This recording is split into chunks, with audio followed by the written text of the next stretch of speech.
ụmụ ibe ekene m ụnụ asị nka mma bụrụ unu n'ukwu o nwere ihe na-eme oge amapụtara m smọl m sị ka m rọsh ya. Ma anyị gwabụ ndị ndozi ọdịnala Igbo, anyị na-ekene ekene orie na-ekene afọ na-ekene nkwọ. Anyị si udo dịrị ụdọ ebe ọ bụrụ ụnụ ụmụ ibe.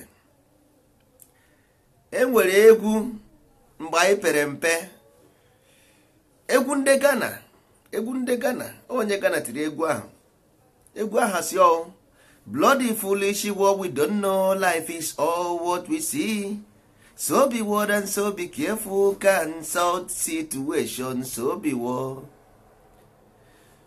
Onye Ghana kụrụ egwu ahụ mgbe anyị pere mpe, ọ sị gị bloody foolish what we don't know, life is all what we see. Okay, if life is what you see and you don't study what you see, nna ebe ka ị na-eje. Ọkwa ihe na-agwa na ihe ahụ maka mmadụ ga-complain na Afrịka adịrọ mma bi ebe nnọkwa ịhụrụ aka ka mma asọ ya n'anya. Mgbe nne gị na-amụ nwa, nna gị ese gị mmụọ extract mmụọ from this body. When you gave a birth, nna gị kpọrọ ya mmụọ, ọ kpọrọ ya mmadụ. Ọ kpọrọ nwa mmụọ, ọ sị na-amụ nwa mmụọ. Ọ sị gị na mmụọ extract the more from the body, na the more is being tied down in this body. So ihe m chọrọ igwu unu bụ na ị nweghị ike ịgụgide Bible ghọta ihe dị n'ime, never, because bloody foolish what we don't know, life is all what we see. So if you are not guided through those letters in the Bible from A to Z, man, ị gaghị aghọta nwunye. Be honest, ị nwere ike ịghọta nwunye. Is impossible, absolutely impossible. Not even pastor, not even priest. Because from the heart priest we are, from the shed priest we are, all of them are symbols. Most of these priests in Africa are already none of them. Pastor, kedu ihe ba akọrọ pastor? Kedu ihe ba akọrọ pastor? What is your work? In a Bible what? Reading Bible, what is in the Bible you are reading? You don't know. You got a theology school. So now you are not like a university. If you go to university, you go there, then we teach you elemental science. Okay, arụ na company. It's the same thing in theology school. Theology is just to teach you how to brainwash people into your own nonsense. You got that? So all that how you go now William Shakespeare, the three winches, go Macbeth. Then you go Judas ebe ahụ etiti brute. Here, even you Brutus, who is Judas? All the same people that are. But he go nka na school, go nka no ụka, but he got the same thing there. If you are not guided, you got how. So Brutus is Judas. Why in you etinye ewu n'ime ihe ahụ? Because why? Ị na-anyị ga-afụ na mpi ewu gara n'azụ. Ewu is ewu unconstructed building. That is cave. Or ihe ewu pụtara ịfụ ya na mpi gara n'azụ. Ehi is the higher, the constructed building. Ehi, ị ga-asị ehihie. Ndị Igbo na-asị ehihie. That is ehihie dana. Ịma mgbe ahụ ehihie dara. That is the bright. Ehihie brightness. Ehi is bright. The ewu is unconstructed darkness. So the book represent light and the dark. Who are you? How ihe bụ na you are the light and the dark, because that your light it turn where into the darkness. Onye ekwe gị light yo, mana ọkụ na-enye gị nwanne ọkụ ahụ na-afụ n'ụzọ mba. So ọ bụrụ na the all political leaders in Africa amara this thing, nwanne the place should be closed down. Ọ bara uru, because nwa ị ga-amụ bụ all vampire betted vampire. You gotta go vampire na amụ vampire, because life itself. Ngwanepe na anya ka anyị na ndị example. Nne gị na-amụ nwa, nna gị ese gị mmụọ. That is, ị na-amụ nwa, nna gị ese gị extraction. Ọ gwara gị agwa o, mana ọ gwara unu ya na nzuzu na agwara ya. Nne na-amụ mmụọ nwa. So na eme ga-eme extract. Nna agwa na onye a na-akpọ m si akpọzi na nna phone, biko ruo m nso na oruo m nso ihe mmemme. Onye a na-akpọ m na call, oruo m nso ihe mmemme ya ebe a. So since nna ogwe ha akpọ m mebe ihe a na ọkpọba m, orute m nso emejuo m anya wụọ m ya mgbe ajara. So ihe m na-agwa unu, nna gị gwara gị mgbe ị na-amụ nwa, because nwa o pure soul. So because now ka nye unu example, ọnwụ na anwụ ụwa na-achapụta ọ pụọna from the house o asa anwụ ahụ na-apụ from the house ma nestin na-eme ọba na ikuku eburie ikuku burie ọkwa destin as anwụ ahụ na-apụ temperature na-echenji ọ na-echenji kwa from fire ọbanye na air from air ọbanye na mmiri and ọba ha na mmiri ọ trapụgo n'ime dị mmiri ahụ o chenjie ọdọ and ọdọ ahụ o chenjiri adịghị mma ọdọ ahụ o chenjiri ka fada jiri ụlọ ụka as incense na-agwụ na soul echenjigo ọdọ we need to be purified because ọ bago na solid form ọ dị trapped na nwa ka ọ ji eme amụọ mgbe ahụ ọ na-eme mmadụ nwụọ na be anyị etinye n'ime akpati otu nye ya ihe ahụ message for the living ihe ahụ message ọ na-agwa ihe ahụ ihe because nwere all these things bụ coded ka ọ so ihe a na-eme burial ceremony is for the living ọ bụrụ for the dead burial ceremony for the living not for the dead ọ wee ebe ahụ ka ekodu the whole secret ihe niile Igbo na-eme ma nke a na-ana azụ aka ma all this non-verbal language ọ ihe Igbo ji send the message ọ bụrụ nke a na-akwu n'ọnụ edere ya ede ọ dị na language aha mana ihe ka esizie ezie ozi a na-ezizi through all those ceremonies ọ ya bụ ndị message a na-esend mana ndị be anyị aghọtara ya ndị be anyị aghọtaghị ihe eji ewu achụ aja why because ifuru mpi egwu aha gaa n'azụ o gosiri na the nature you are yours ọ na-ekwu about your nature the life of your nature you must sacrifice this nature that's your nature you must sacrifice it so onye ga-ewu aha gị gbuo ewu a because na egbu a bụ the nature so physically ị na-egbu the ewu but all ihe na-ekwu about inner self for you to kill the animal self in you because the animal self in you bụ mpi gara n'azụ no backwards no the opposite direction ka ọ na-aga mana ngwa na onwe gị for your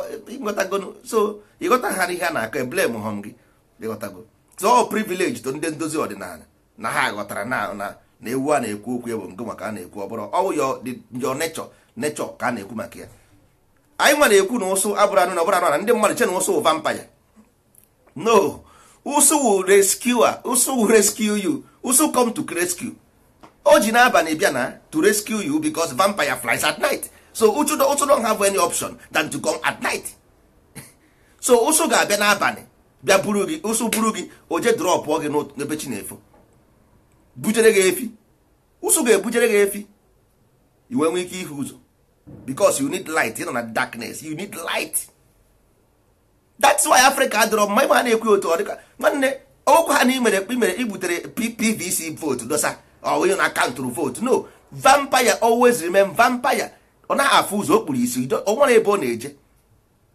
have no guide no rule without omenala Igbo nwanne don't have nwere ebe ị na-eje not in the church not in anywhere unless that rule guided nwanne train na-enwere track ọ na-agba agba moto na-enwere taya ọ na-agba agba you are destabilized and destroyed nwere ihe ịbụ you are nobody you got to go. That's why because all the only place Africa black people nwere country bụ Africa and Africa have no culture so ka ebe black people ga-anọ only where black people have a country in Africa and Africa have no culture ọ bụrụ about this is my African culture or a constructive way or the constructed as in the ancient no o nwere onye n'ime ha ghọtara those things a na-eme there not even in Ghana not even in Sierra Leone not even in Liberia not even in Senegal none of them understand what their ancestors did o nwere n'ime ha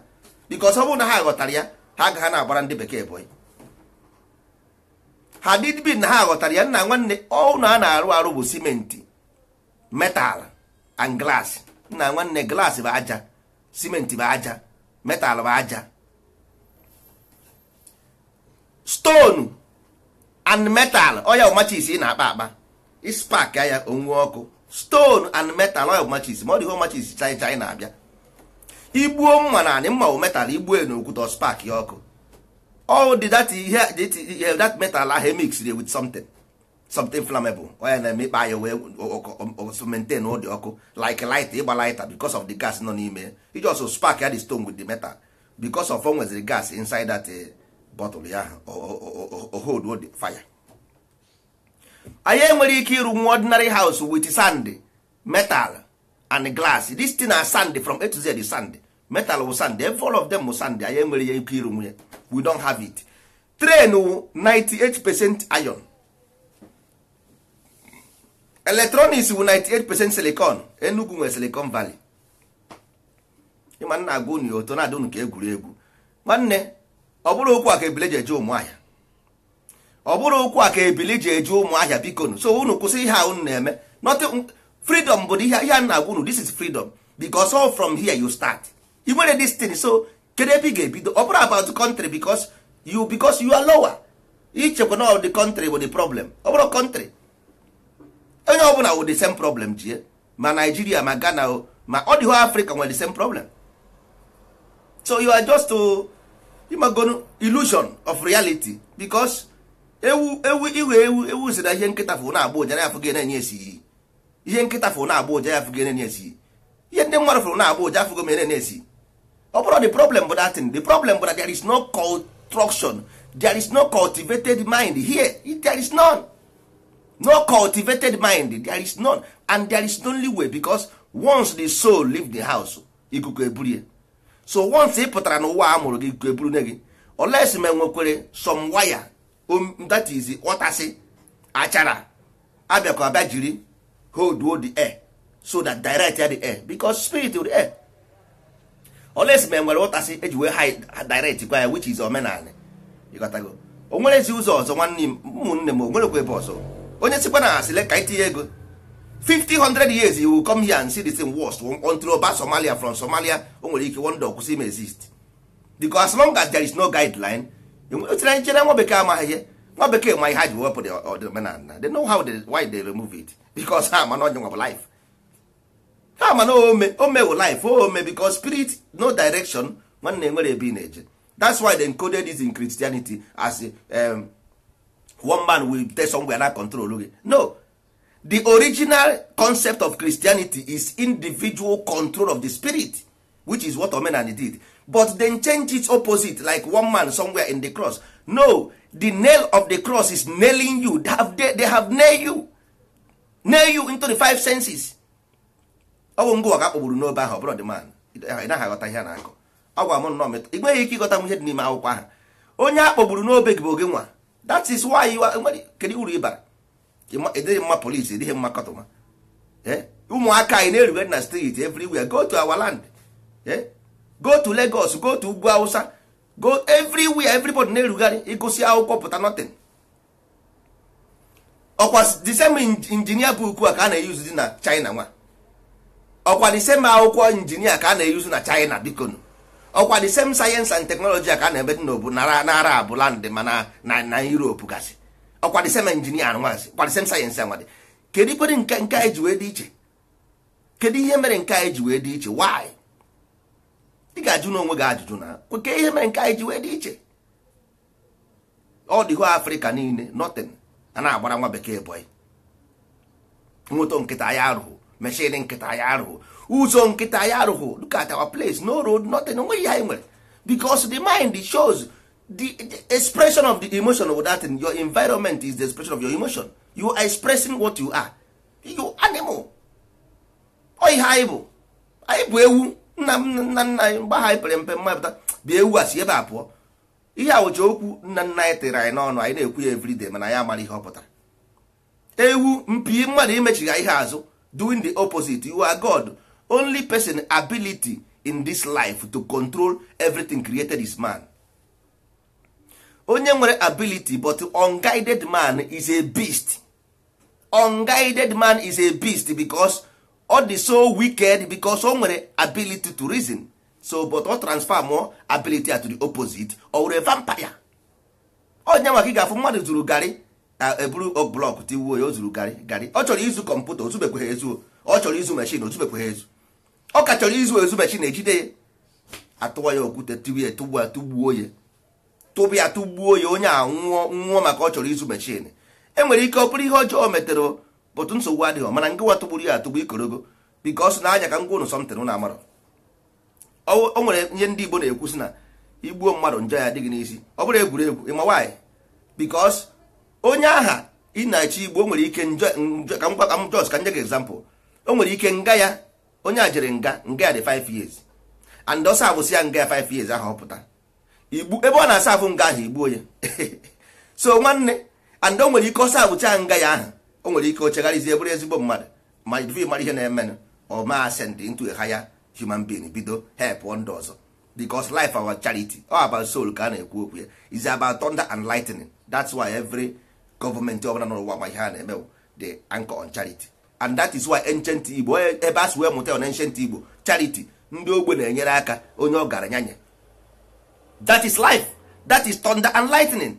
Ogbenye na ọgaranya oya thunder and lightning. Every government, successful government n'ụwa anchors on that philosophy because that is life. Mmadụ tụrụ otu oroma itugbuo dị proudly tinye na Facebook. Ndị ahụ ndị ga-apụ ndụ, ndị ahụ ndị ga-apụ ndụ. Ihe na-agwa m ọwụwa politics with the problem. Politics is not the problem because politics is a science based on astrology. Politics or astrology is a science based on astrology. Onwe onye na-achị na Nigeria ma ihe bụ astrology, mana ndị Igbo ma ya, ndị Igbo kpọrọ ya dimkpa, ndị Igbo kpọrọ ya dimkpa. Ndị Igbo nwere di abịa afa nwee di abịa ala because ala with the soul, asa with the astro, the spirit moving. Ndị Igbo ma these things before. So kedu onye nọ na Nigeria ma those things ma about stars, elemental stars, cosmic stars? Kende ma ya ị nwere ike control nwo society because ndị Igbo kpọrọ nwa ha izizi ọkpara, onye mkpakọta kpọọ nwa ha ada na onye a na-amụ amụ, onye a na-ebugo ebugo, ọkpara na-ebugo ebugo, ada na-amụ amụ, ada na-amụpụta ya amụpụta, ọkpara na-ebugo ebugo. Ndị Igbo all the whole language is based on astrology. Ka ihe ji wee kpa ya gịnị wee ọkpara ọ na-akpa machis, gịnị wee machis to flame, gịnị wee flame, everything all of flame na-arị arị. Onye ka o ji sị gị na nwaanyị anaghị arị enu, ọ bụghị maka iri enu, all because of na ọ gaghị anyụ n'ime amịrị enu. That's why because ọnwa ka ọ na-amụ ọmụọ nwa nwoke eme ya ascend. Out of chaos come order. What is the chaos? The chaos is the man, because the chaos came out from the woman. All woman made the chaos. Because the woman need the order. All order from the, that's why we go the universal spirit. So all the chaos from the lady, oh yeah, with the man, because all the lady will the man. All the chaos, out of chaos come order. So all order have we have ogu. Oh yeah, ogu amu ga have ogu. Nka wo fo, nka wo ogu. Nwanyi wo fo, nwoke wo ogu. Ogu. Nka wo udo, peace. Nwanyi nwoke wo ogu. Ogu war.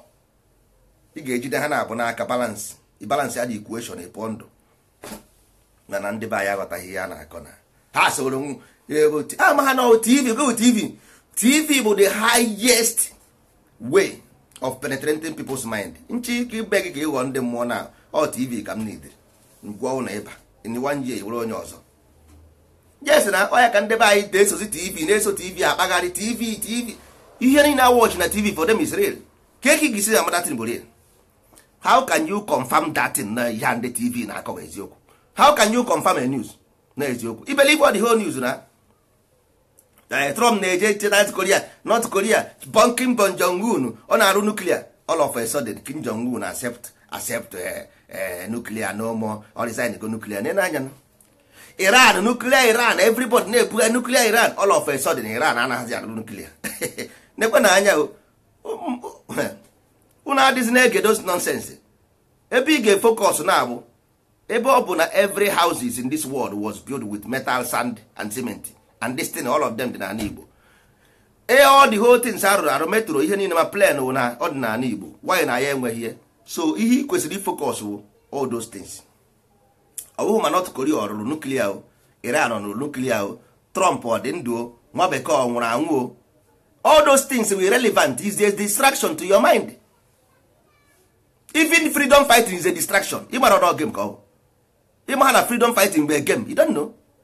You mara freedom fighting be a game, because for this ship to continue moving, we need fuel. For this ship to continue moving, you need to fuel the ship. How do you fuel the ship? Or here na shout civil rights movement, freedom this, freedom that. That is fueling the ship. Is the game to fuel the ship. But first of all ndị na-govern their sense, their brain, they rule. The brain rule.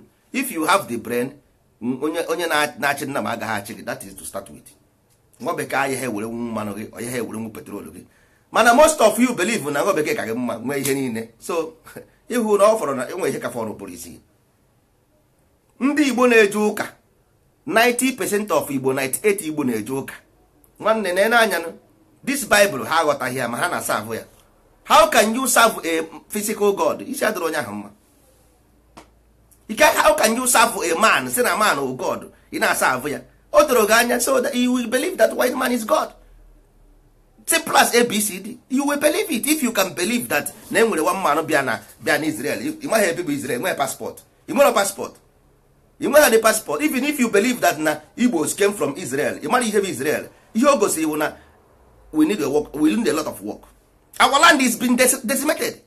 Ọwụ na onye Igbo nwere ike ichere ifili na ime obi na ya bụ a Jew, that means we have a problem. If onye Igbo nwere ike worship nwa bekee na cross, we have a problem. Anyị nwere nsogbu. Ihe o gosiri na our people are not educated. O gosiri na our people are not educated. Na enwere something wrong somewhere.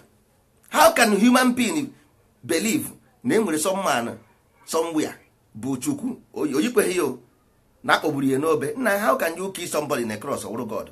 Nna, nwere isi. Ọ dị na Bible ebe ahụ ọ sị gị don't ever worship idol. Ọ gwara gị sị gị don't worship this thing. Ọ sị gị letter kills. Don't believe in this letter. You believe in letter n'ime akwụkwọ. You don't believe in it. These things are allegories. They are symbolics. They are even what Father do in the church. All of them are symbols, allegories. Ọ gwara gị in the Bible everywhere. He told you. So o jidere gị ogu n'ọfọ. If you believe them literally, is your own problem. That's why nji agwa unu ọ bụrụ ma ọ bụ eziokwu ma ọ bụ asị, ọ bụrụ ije dị but ị mara ihe dị ebe ahụ. So it's better either you become enemy with your people because ha anaghị eje the same ụka ị na-eje, ọ ha anaghị eje nka ndị okwu na afọ ịchafụ, ndị anaghị afọ ịchafụ, ndị ahụ born again, ndị ahụhụ born again, ndị ahụ nka, ndị ahụhụ nka. At the end of the day, the family divides and separated. Asị na mmadụ nwụọ, ndị anaghị akwụ otu aka ndị asị akwụ ozu, otu aka ndị asị anụ di, otu aka ndị asị eme nka. Ihe ahụ divisions, all divisions upon divisions, always strategy. Because ha mana ị gaghị aghọta nwunye dị na Bible ahụ, they purposely give it to you. Ha mana ị gaghị aghọta nwunye because without being guided, ị gaghị aghọta nwunye. Without being properly guided, ị gaghị aghọta nwunye dị die. I can prove it. Ịchọ anyị tinye ego, ị gaghị aghọta ya. So kedu ihe mmadụ na-asịrị onwe ya asị? So ọka mmadụ isi ebe ha apụta, kama mmadụ ga-erisi ya nri dachi ụzọ, ọka mmadụ obu ọnụ. Kama mmadụ ga-erisi nri dachi ụzọ, ọka mmadụ obu ọnụ. Kama anọdị nna ya adị m enweghị, kama ekwesị na enweghị nke m kwere chacha dadị nke eje kwere nke nna ka m kwere ka ezinụlọ m wee kwere ya ka family belief my family ama na m anaghị eje ụka o. A ga-asị na ọmụ na-eme ị naghị eje ụka na ala Igbo, ndị village unu niile ga-asị na onye ọbụla nwụrụ na-asị ọ gị gwurie. Ọwụ the mindset ndị a nwere the mindset. Onwe onye nwụrụ na village unu asị na ọwụ ndị unu nwa anaghị eje ụka, onye ọgọ mmụọ ọha nwa ihe ọjọọ eme na village. Nwe onye akọrọ ọgwụ because ị naghị eje ụka every Sunday, onye ọbụla jebe okere na ya adị asị na ọ da ama na akọ dị ọgwụ igwu ya. Ndị ahụ ndị mụ na we share society with these people.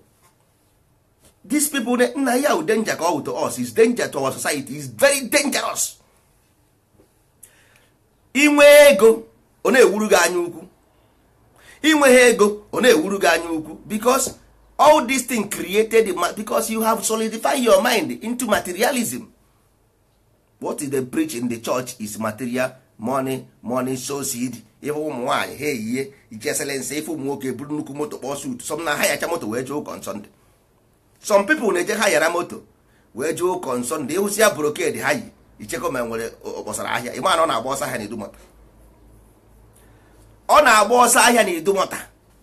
Ịfụ ya ịhụsi ya on Sunday otu a, ịma na onye ya nwere ihe o mere ije kere nwa gị kenye ikere nwa gị kebe asabịa na Sunday fụ ya fine boy otu a ka ọ na-eleche selense ọsị ya kutuo na di ọfọ na die ọma ha na ọ biri aka na nsị. Ihe a na-eje n'ụlọ ụka achọ di na nwunye, ọ ihe a na-eje ebe ahụ achọ, nwe onye na-eje ebe ahụ eme netin. Ka m jee na ibe m jere Sunday medicine, ka m jekwe a na-eje ụka ka m soro jee. Ọ ihe a bụ ihe na-eme ya bụ construction. A na-ekwu ebe constructor. No, anyị ma na anyị adago mba, we have failed of course. Omenala enyere anyị n'aka, o nwere ebe fuel gwụrụ agwụ, mana anyị agbakwana fuel. anyị agbanyego fuel, our own aim and ihe anyị chọrọ ime objective and aim of ndozi ọdịnala is to bring back the dignity of Igbo society, Igbo people, the dignity, the cultivating the mind of the children, because once nwaanyị ahụ mụrụ dị nwa ahụ ọkpara, ọya ka anyị bụ ọkpara, ikenga ọkpara. So ka anyị kpakọ dị nwa ọnụ ịkpakọ ihe together. So ka anyị kpakọ ya ọnụ, ndị Igbo ji wee sị na echiche ịghọtago. Gịnị bụ nghọta? Nghọta bụ mkpụrụ osisi. Gịnị bụ mkpụrụ osisi? Nke chara acha. Ị ga-eje ghọta nke chara acha, ị gaghị eje ebe ị na-eje ịghọ mkpụrụ osisi jegoro nke acha ha acha, mba. So ka anyị nwe na onwe anyị kpakọ ụmụ anyị ọnụ, nye ha future. Nwanne ụlọ ọbụla ịfụ n'ụwa bụ only three things: cement, glass and aja. And these three things is founded on the ground, is elemental matter, all of them. So they have been located everywhere in the world. So here I like with the sense, proper sense of reasoning. Here for I will sense of reasoning, nothing more, nothing. And until we have the sense of reasoning, when they buy in age, or by buying and selling, Igbo since how many years can I go buying and selling? Ordinary community bank, ordinary community bank, they have not. So August, because politics is astro, commerce is astrology as well, buying and selling is astrology. So imekọta ihe na akọ, look at mmadụ Igbo, ndị Igbo one bidogoro ahịa ego ha gwụ. Tell me, mmadụ one bịara bọya ọga ha duo ha na-emebe ọfụma. Ọ gbasịa bọya ọga ya duo ya in 6 months ego ya agwụ. Just go and do your own research. Ọ bịara nke ọga ya ọ na-eri ego ọga ya duha anya ya 6 months gaa n'ime ahịa, go to ime ahịa and see him. After 6 months ọga ya duru ya gaa n'ime ahịa, ya chekie the person. Iru ebe ahụ efu ya ka ọ na-eri nri na mmaput, ọgwụ na-eribu nri na 1010 na atlas. Mgbe ọ nọ na nke ọga na atlas ka ọ na-eri nri, ọga ya duo ya ịgazie na buka ebe a na-eri amala, efu ya ọfụgo bonu na guy ha afọ na ọsị guy ka eje ọ guy ka eje ọgwụ na guy ha afọ ọsị guy ka eje ọsị madam ya bụ that iri plantain ebe ahụ wit kpọmọ wit beans onye ofu agage. So ị na-eribu agage before onye ama eri agage, mana mgbe ọ na nke ọga ya ọma ha na agage na-eme exist. Ihe ọ na-eri wo ojeje oti tieri azụ ndụ ụtọ ofe nsala, ojericha azụ ndụ n'ofe nsala kịta na ọkpọmọ ka ọ na-erizi odoga ya na ndị amara ihe a na-eme. The same thing ụmụ nwaanyị, ịgbụrụ ya je na restaurant ịjụọ ihe oge ọsị ya saladị, saladị ka ya na-ata. O ruzie na mgbede ije ebe na buka efu ya ka ọ na-eri amara na kpọmọ, odoga ya na ndị aghọta ihe a na-akụ. This man ịma o ji ego, ọwụ na this man nwere ike ibidoro gị ahịa ịba uru bara onwe gị uru, mba, mana ị ga-akpọrọ the man jee shopping mefuo 100,000-200,000 for nothing. Ị nwere ego, nne gị enwere ego, nna gị enweghị ego, ka iji 200,000 slippers eme? Ka ihe iji 200,000 slippers eme? This man bidoro gị ahịa ịba uru, mba, but ị chọrọ ka iri akwa 1 million n'ahụ, iji ebe ụnụ ọchịcha na oke biri everywhere, ịpụta n'ụzọ ị na-agba nke ha na-akpa ya krosta, ọ na-agba krosta, asa na-agba krosta. Ị na-asị ya asa ka emere m invite na be ụnụ, mba, nke nwoke kwe na nwoke asị asa asị nwoke kembọsị mma bịa na ya adịghị, nwoke a na-ebugharị ọ gbasị ọsọ ahịa o were jere ntiri moto jeburu asa, ọ gbasị ọsọ ahịa ore ntiri moto jeburu asa. Asa ga-asị ya nwanne ka ije na ya oje na hotel nka everyday hotel to hotel. Asa nna kembọsị anyị ga-eji afụ ndị be ụnụ orubeghị. Gịnị? Bikos o nwere ụlọ, ọ na-agba atachi. O nwere ego ọ gbatara n'ọsọ ahịa ọ ga-eji baa uru, o were eburu nnukwu moto ka o wee jee ụka mbọsị ụka wee kutuo asa. Odoga ya na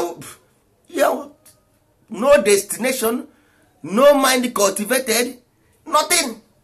Anyị bara na akụkọ ọya ka anyị na-asị ka ụmụ anyị ndị a na-amụ amụ gara ime ụdị ha omume anyị na-eme ghọrọ ahịa, o nwere uru ọ bara anyị, mana anyị aghọtaghị.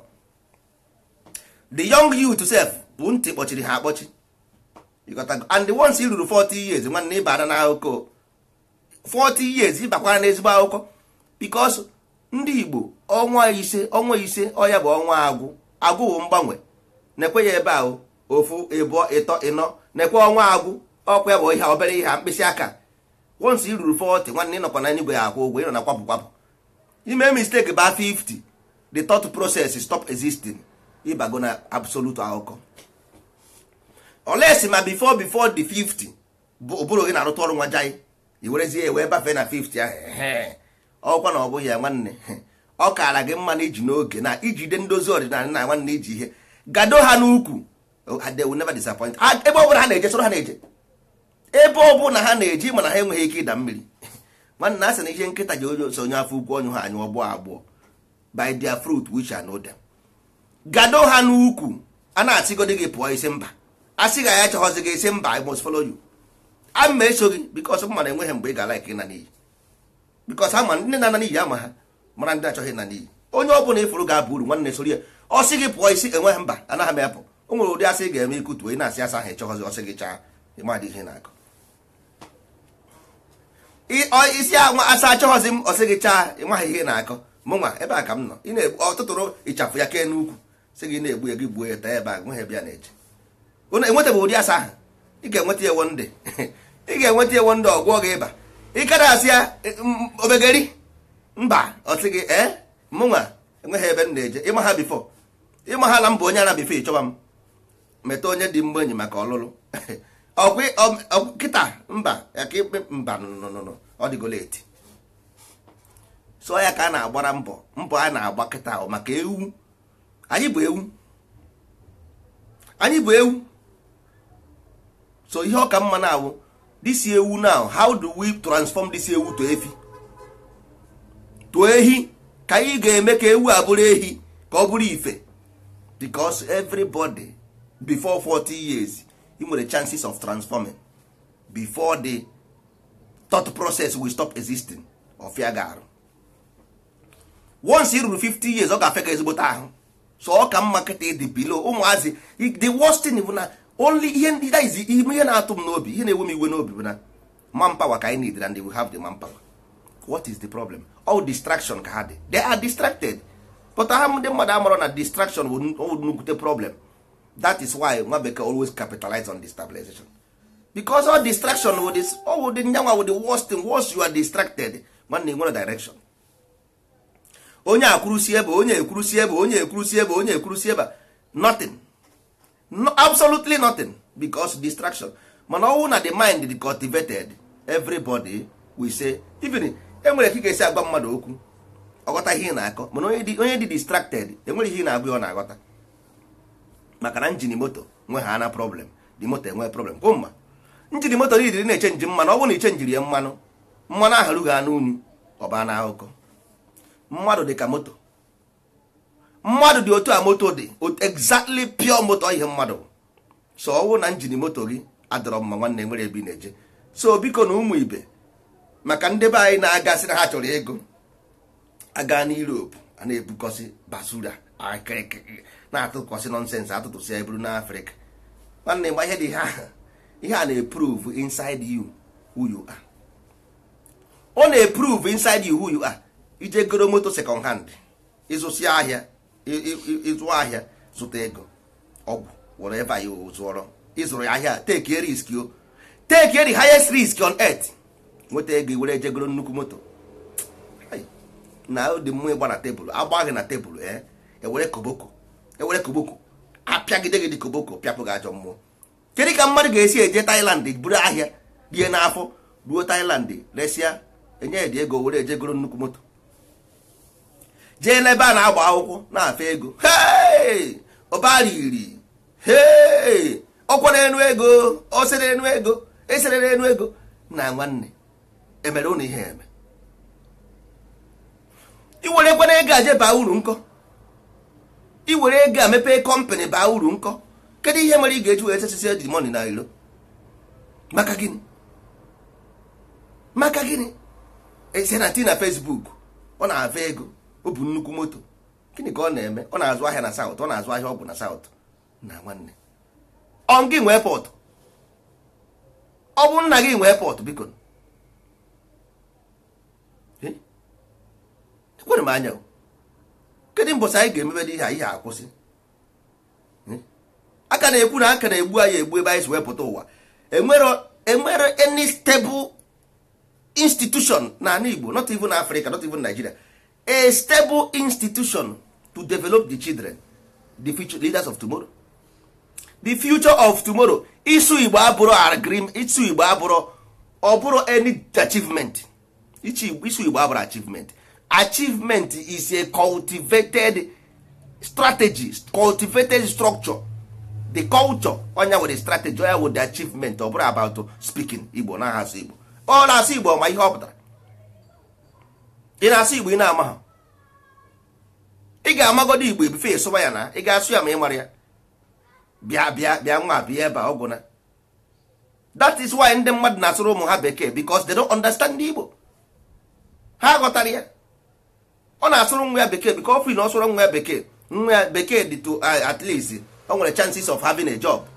So kedu Igbo chances of having what? Also Igbo ka chance o nwere. But ọwụ na this Igbo is into science, na unu mere Igbo adị scientific. You got to go. So we can explain elemental forces, how everything work. Then isi mmadụ mmụọ nwa ọsụghọrọ Igbo nna ọsị gị na oluzuo na ihe o mebi any future nwa ya. Something must be interested in something for you to be attractive. Something must attractive.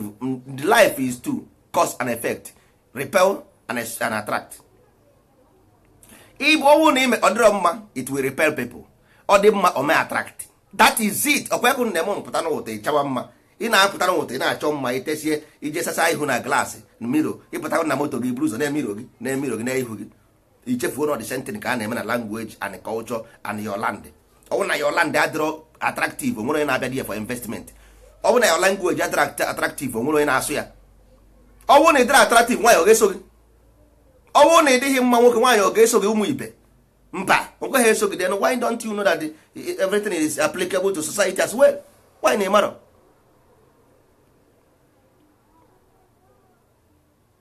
Why na ịmarọ? Why na ịmarọ? Now all this thing must be attractive for people to like them. Then mere nna gị ji wee create this thing based on concept. Ọ nna gị mere ka ọ wụrụ a universal concept so that ọ ga-adị attractive. Ịrapụ ya, rapụ all those things, rapụcha original Igbo language.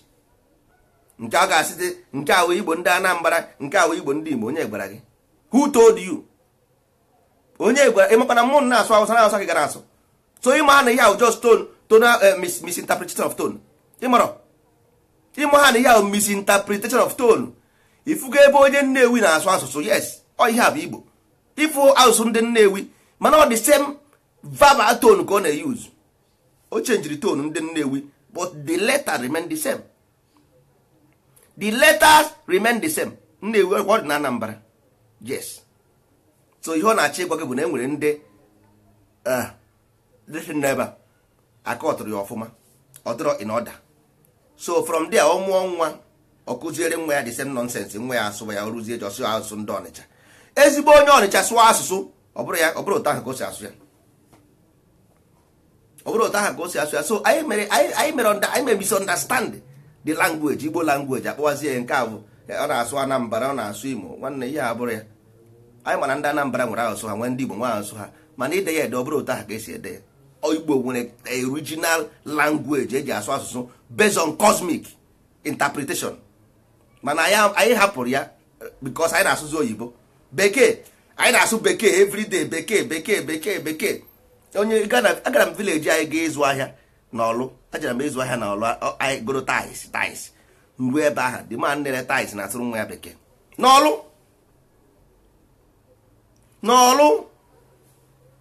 na-asụrụ nwa ya bekee n'Ọlụ. Njuzi esi oruo na nke otu a mmadụ ịsụrụ nwa ya bekee n'Ọlụ. Nwanna ya ana because why na-agwa unu ọ bụ otu a na-ekwu ihe a na ewu pụtara unconstructive something. So ọwụ na ha mara na ewu originally mere ihe eji akpọ mmadụ ewu, ndị Igbo ji akpọ mmadụ ewu bụ na because you are not cultivated, you are not, ị na-eme ka ewu, ị na-emegheri ị nwere guideline ọ ihe ọ pụtara. Ọnwụ na ụmụaka anyị mara this thing, then they will keep the law of the ewu. Ha agaghị ama na ewu dị mkpa, so ha agaghị like you lose the language because ịkpọ ya goat, ọ mara ihe bụ goat. Ka ihe mere ya goat, what is goat? Goat have no meaning. Mana ewu means ewu, unconstructive building. You are the how go about the house, then arụghị arụ, you are not constructed. So ị na-eme nzuzu, ị na-eme ka ewu, not constructed. So ọ bụrụ na nwatakịrị mana destiny, ọ gaghazi aga chọba goat, you see. Mana ọ because of na ọ mara ihe bụ ewu, ọ mara ihe bụ ụsụ, ọ mara ihe bụ oke, ọ mara ihe bụ ngwere. Ifuda ndị Igbo tụọrọ gị nụsị na ngwere hapụ ukwu isi aka akparị ya nwaanyị. Nee n'anya ma ịke ọtụọ ngwere ọdụ ya, ịhụ ka ọdụ ngwere a na-agbasịkasịka ga-agbagịrịsịkasịka nwụọ. Ọ ihe anyị na-eme, anyị na-agbasịkasịka ntịrị anya nwụọ ihe ahụ ọdụ ngwere na-eme. Ihe ahụ ọdụ ngwere na-eme ihe anyị na-eme. Anyị hapụrụ ukwu isi aka akpara anyị. Anyị hapụrụ ukwu isi aka akpara anyị. Oh, exactly what we do. Ọdụ ngwere aha ọnyanwụ, ọdụ ngwere, ihe ahụ ọdụ ngwere na-eme tak tak tak tak tak tak. Ọ ga-emegide the thing until the power na ebe ahụ agwụ, ike agwụ ya ọnwụ. Ọ ihe anyị na-eme today. Pọtụ nsogbu adịghọ, ndị ndozi ọdịnala abịago maka ndị obi kara. Anyị anaghị akụja, anyị anaghị akụ mgbanụ. Ihe anyị bịara for the mind. Once your mind is okay, nwanne you are okay, nwere onye ga-defeat nwe gị n'ụwa, because ogu na ọfọ ka a na-akpọ ya. A na-akpọ ya diọkpara na ada. Nke a ga-eji nke a gbuo ga-egbuo. Aka nni wụ ịkpara onye ahụ aka, ịgwọ ya ịba. Nke a bụ na ejidere m gị ogu na ọfọ, I gave birth to you. My female side, I gave birth to you. My man side, ewere m emapụ gị isi. Ị ghọtara? Onye nwa bụ ogu na ọfọ. Ọ bụ ogu na ọfọ bụ justice onye ka na just ihe nwa. Onye ka ị na just. Ọwụ ngị nwa bụ the just. The life is you. You are the universe. Ọwụ ngwa bụ the world ka a na-ekwu okwu. What you see is a reflection of spirit moving. That is why like mind attract like mind. Because yes, once you are good, you attract good people. Once you are bad, you attract bad people. Eji wee sị gị na energy recognizes themselves through vibration, not through appearance. So everything is about reflection of your emotion. Ọ ihe na-afụgasị pump and play. So nwere ọdịrọ too much na ọ bụ ka anyị ghọta ya. Ọ bụrụ once you are lower in nature, in behavior, always you ga like resistance. You will like to resist so many things. That's all you can have ego. Number one, Godi, are you ready to reject your family ideology? You gaghị ekwe. Because Igbo will save the one, the choose one, separated one, the builders. Ndị wepụtara onwe ha from society. That's why Igbo ji wee bụrụ non-verbal language. Their communication is based on rituals and symbols. Ndị mmadụ amara why. Because all the choosing people, ndị wepụtara onwe ha, separated themselves and believe in cosmic knowledge. The cosmic knowledge. So the knowledge of Igbo is cosmically. So mgbe ọ bụla ị na-follow all this ideology, ịbago n'ezigbo akụkọ. Nna gị kpọ gị jee ụka, ị bụrụ onye ụka. Nna gị na-eme nke a, ị na-eme ihe nna gị na-eme. I check gị na obezi from astrology, no, then hapụ ya. Once nna gị kụziere gị ihe ọ bụrụ elemental nature, ifu ya na nature, ọ dịrị ya nwanne hapụ ya. Chọọ ya na nature, ọ bụrụ na ifu ya na nature, isi ya nna papa. Ọwa ọkọrọ. Mama ọwa ọkọrọ. Society ọwa ọkọrọ. As long as na ọ dịrọ in nature, na ọ bụrụ ụzọ dị mgba. Check ụzọ dị mgba. Because anyị nọ na animal nature. Ebe a, once the sun enter here, the sun solidify. Always a new generation. In nwere right here to recreate yourself. The world is recreation because of fourth. Oya bụ number 4. So you have the chances. Enyere gị fire, nye gị water, and nye gị air. These 3 things you ga-eji wee recreate yourself. Every elemental material you can recreate them with these 3 things. So I ga-arụ nwa ụlọ, rụọ moto, rụọ plane, rụọ ihe. As long as not in this life, one day we can do that. But na ya ebugodo ụzọ wee clear our place. Nwanne ọkwa ndị ahụ ị na-achị ịzọ ha ga-abịa igbu gị. They will come and kill you because vampire amarakwa onye nwụrụ ụzọ akwa ya na-atụ. Ọsọkwa ya bịa ebe 100 million years, he don't know because ignorant is a disease. Ọsị ya gaa na oke, ọ chọrọ ịma. Ọsị ya gaa na ngwere, ọ chọrọ ịma. So because he don't know, ignorant is a fool. He don't know what he, ọ mara ihe ọ na-eme. That is why you must tell them, because before you mara ihe na-eme already na n'ọgụ. a ga-abịa di ya sị na ọha nwa na-egbu mmadụ ebe ndị niile na-anwụ na vileji ọha nwa na-egbu ha abịa di ya tụtụrụ ihe niile mmadụ ji ego wee bịa ụdụọ kụsaa ya ịmụbeghị bifo ndị Igbo na-ajụ nwere ike ị na-aga n'ala Igbo na-asị hola nwanne akụtuo one ya bifo ajụ okere ihe o zuru eti ị ga-eta ya n'onu ụnụ amabeghị ịnụbeghị ya bifo a na-asị kedu ihe o zuru ama ị ga-eta ya onye nwa na-asị ọ bụrụ na ikwughe destiny very soon anyị na-aga na FM na be anyị ịghọtago so that ka ndị be anyị mara bifo anyị a na-eme ihe ọ bụrụ na ọ bụrụ ya nwanne ikwuru okwu ọdịnala aha ruo saịdị bụ ụnụ mpụ ụnụ kpara gị aka ọ ndị vileji ụnụ kpara gị aka ha amapụ gị n'iwu amapụ gị n'ezigbo iwu mana a na-ekwu ya otu ọ dị ndị be anyị aghọtara ihe a na-akọ mana everything na dry easy everything is common. A common man always see everything common. Ha anaghị eche. That is why in business, in commerce, enwe ha na-akpọ demand and supply. Before you bido business, you ga-make sure you produce a consumer plan first. You must have a consumer plan before business. So everything is commerce. Now, na everything is commerce, that means we must program the mind of the people before we start executing our plans.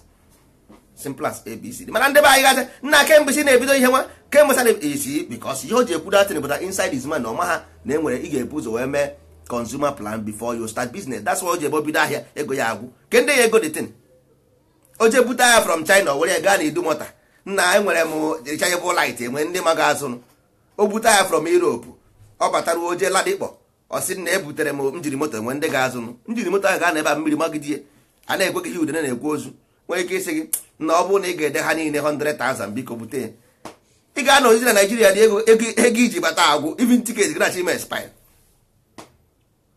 tiketi ga-eme expire ebe ahụ enweghị gaghị afọ ego ya eji abata yes mana ọ bụrụ na ị gara na Idumota cheke ihe na-aga ahịa ma ọ na Ladikpọ cheke ihe ndị mmadụ chọrọ achọ ihe nwere ihe ndị mmadụ na-enwere mara price mara ihe niile ije bute nke ahụ ndị mmadụ chọrọ bịa ozugbo ibu ya na-abịa ndị mmadụ egokọrọ ya ọ bụ ihe nọkọta nnọọ ije China ihe ọbụla ịfụrụ ezụọ no you must create consumer plan before you start business. That is the pure science of commerce. So until the mind of the people changes na enweghị anyị na-echeke rụrụ the highest anyị nwere ike ịrụrụ now that heritage center where people can come for quiz, where people can come for to eat rijuo afọ watch ya everything. See, our cultural celebrations until the mind changes anyị agaghị eme implement anything because ndị nkịtị iwepụta ha na the plan of the cultural celebration na the next thing ị ga-eme before ọ na-eru sef ndị mmadụ ebu ga-celebrate ya enwere ike ọwụ next week gị ga-celebrate that thing this week ifu ndị ọzọ na-celebrate that thing ị chọrọ i-celebrate because na iwepụta republic ifu ya onye ọzọ eburu celebrate be so until those mind of ndị nkịtị are programmed enweghị ihe ọ bụla ị ga-eme nwere isi na-asị try ya isi na-asị try ikwugharị ya pịa na WhatsApp Facebook a the next day somebody will start doing it in Igbo land ana m akwa agwa just go and do your own research je check here na so all ihe na-akpa unstable mind. The unstable mind is dangerous. Why would stop evil? Source of evil is unstable mind. Ndị Igbo kpọrọ ya isi. That is why the 7 is the thunder that break the yoke of the sea to enter the 8 asatọ. The 6 is the beast. The 7 is the thunder. The 8 is the house because only break the thunder there will be no light at 8. No. Ị ga-asụ ya n'ikwe ịsụsụ ya n'ikwe ọba na ekwe maka na ekweghị ekwe na ekwe na ute ekwere ụmụ ibe asị m ka ọ dịrị na mma